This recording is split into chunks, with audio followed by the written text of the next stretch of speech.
Welcome to the Raising Confident Girls podcast, your guide to raising strong, confident daughters.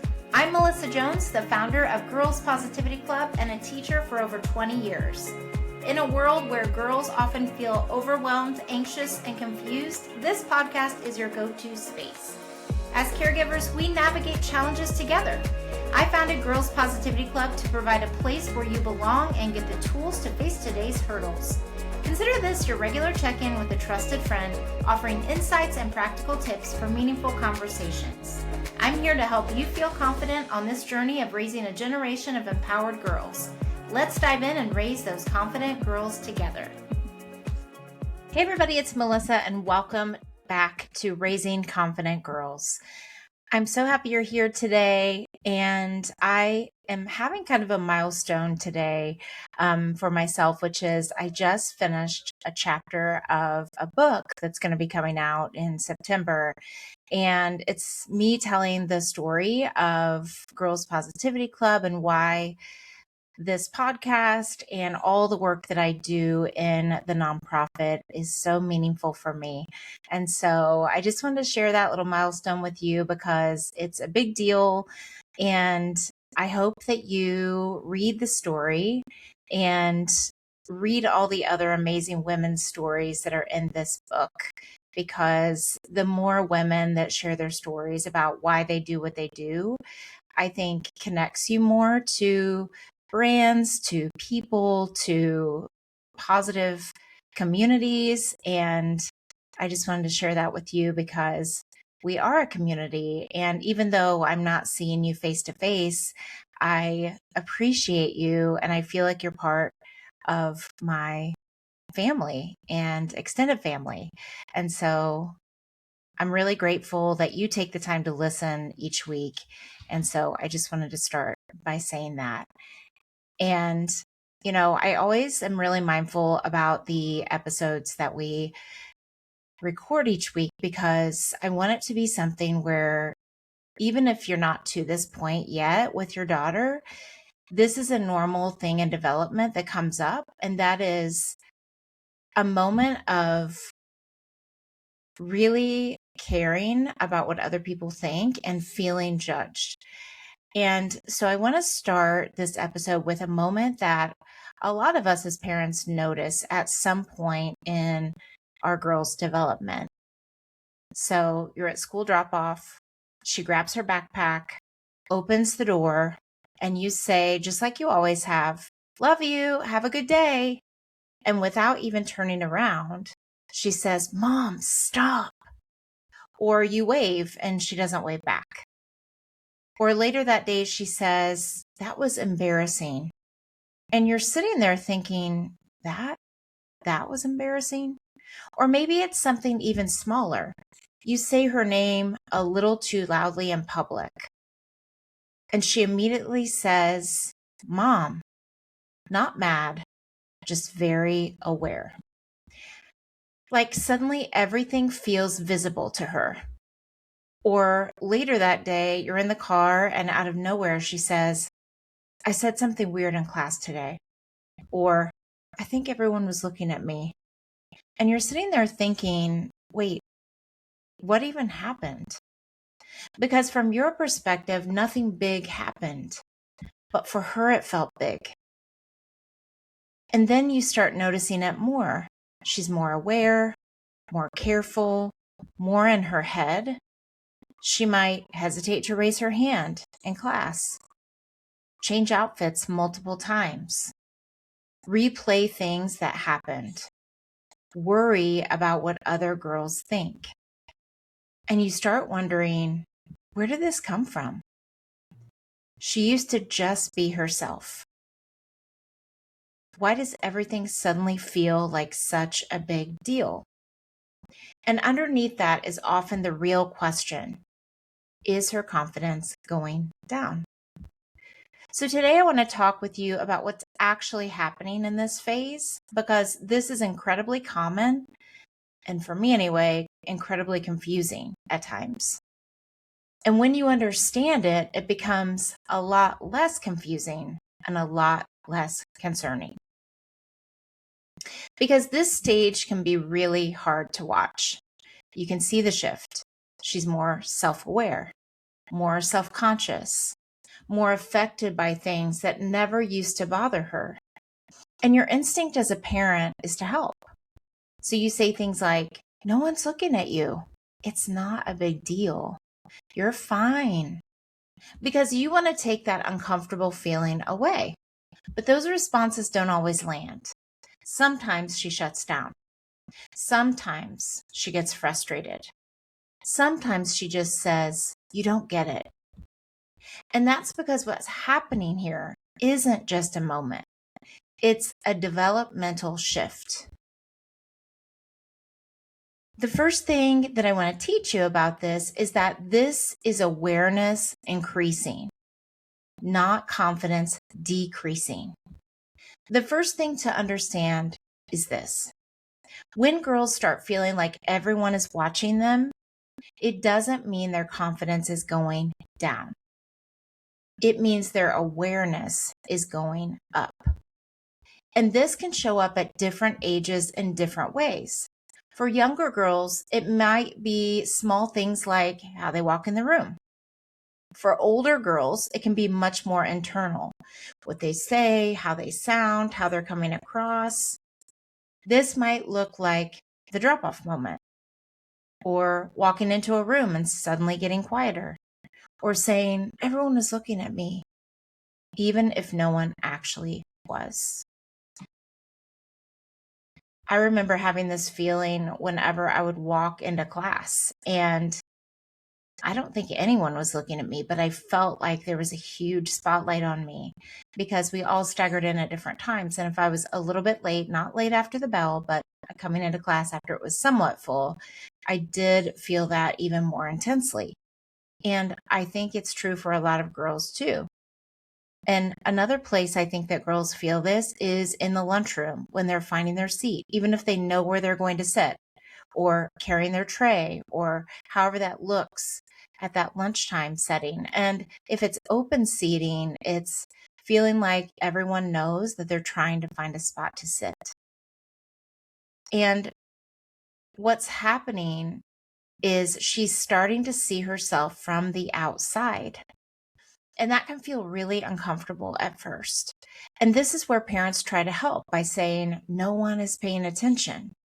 Because rationally, we know that no one probably is. We know that everyone is more concerned usually with themselves than they are with every single person. But to her, it feels like they are. So instead, meet her in the moment.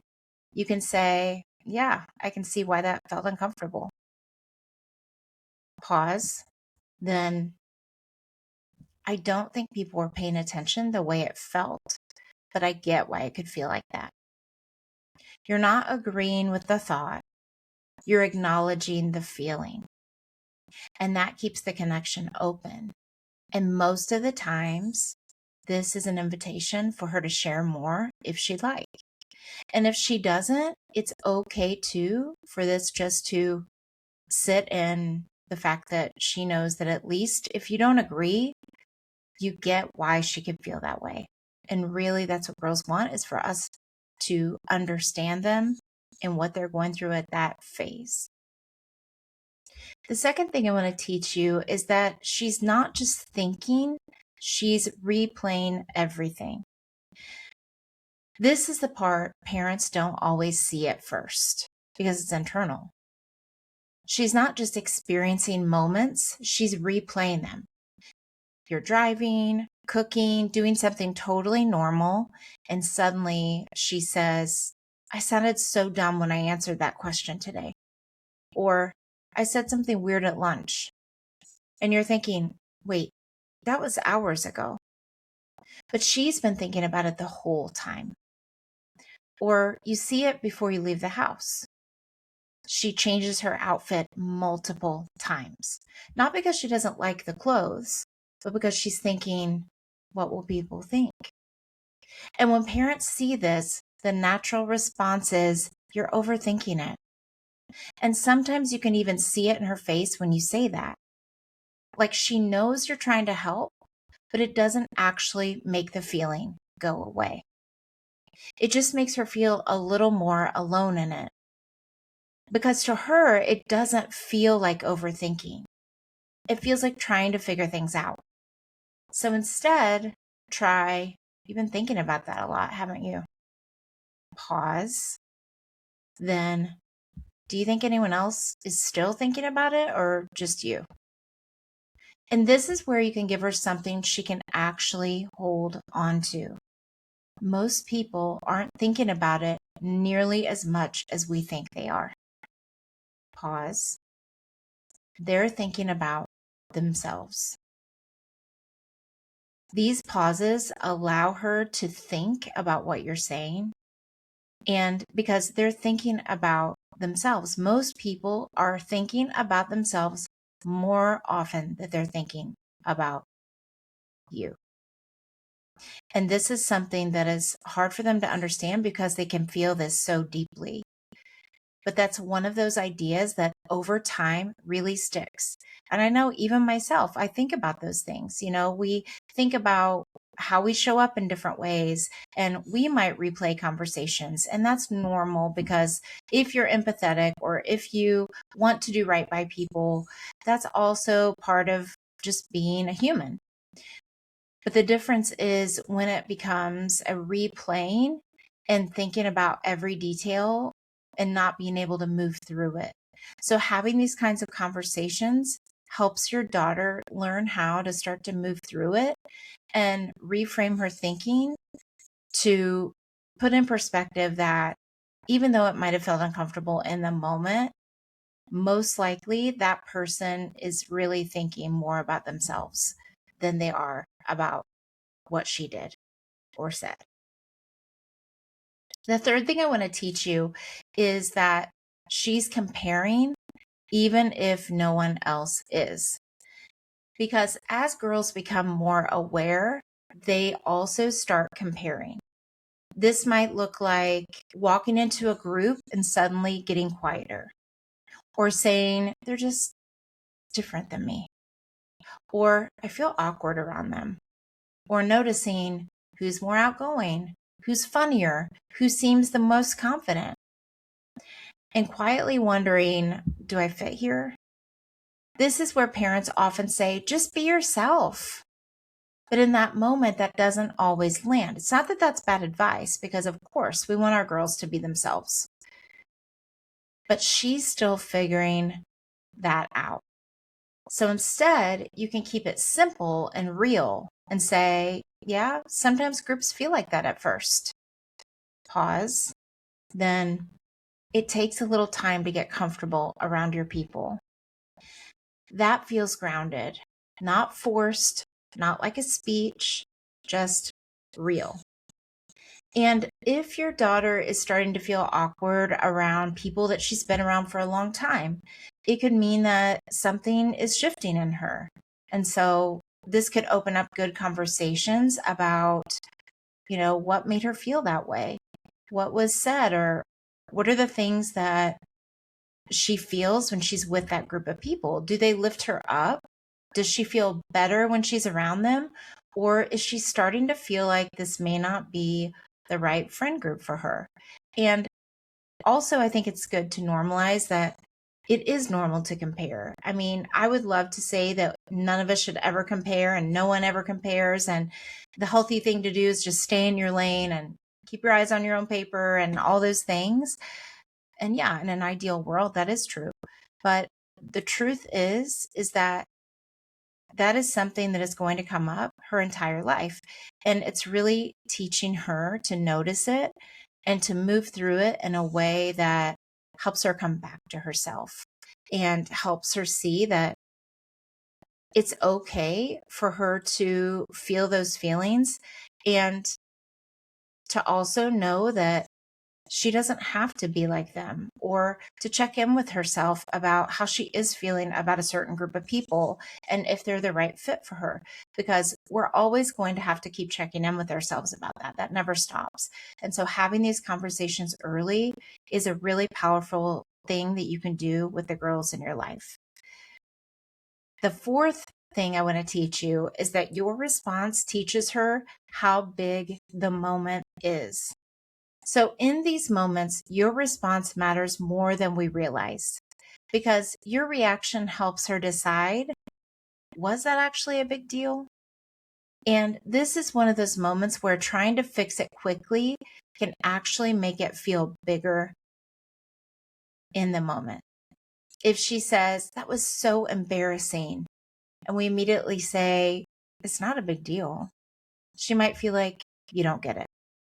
Or if we jump in to fix it, next time just say this, she might feel like she did something wrong.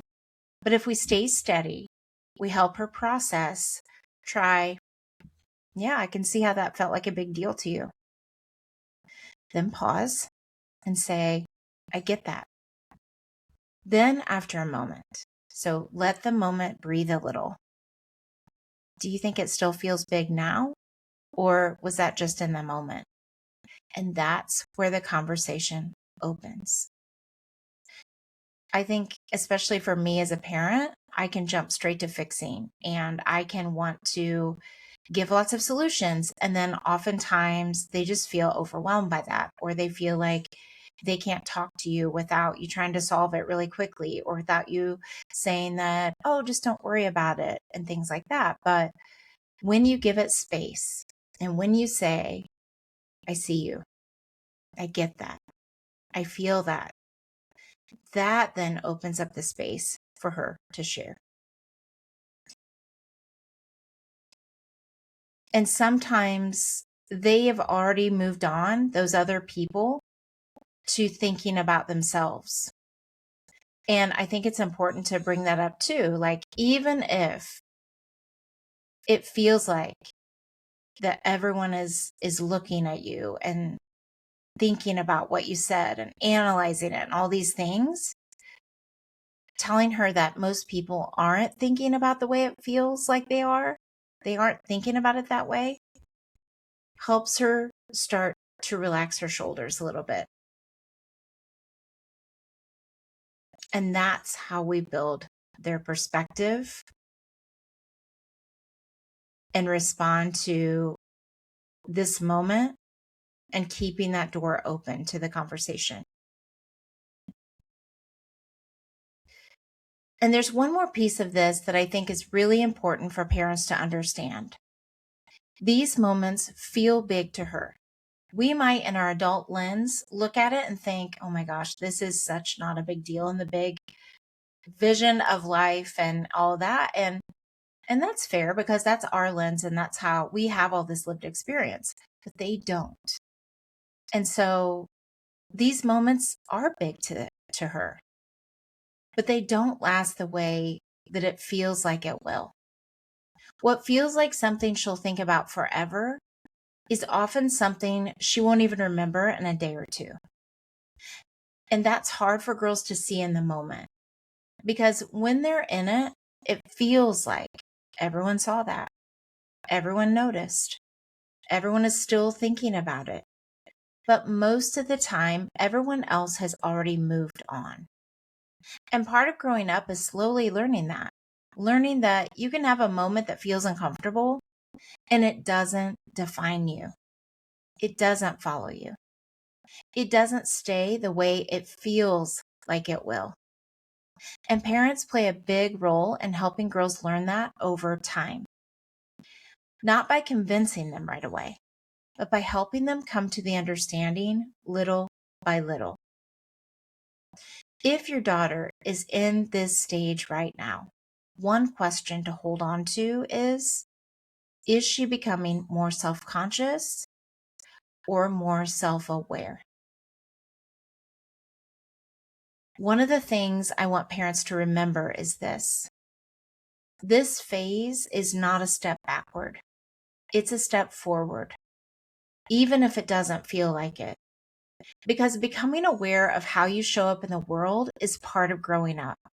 And learning how to move through that awareness is how confidence is built. And a lot of what feels big in the moment isn't actually being held onto by everyone else the way it feels like it is. Most people are thinking about themselves, just like she is.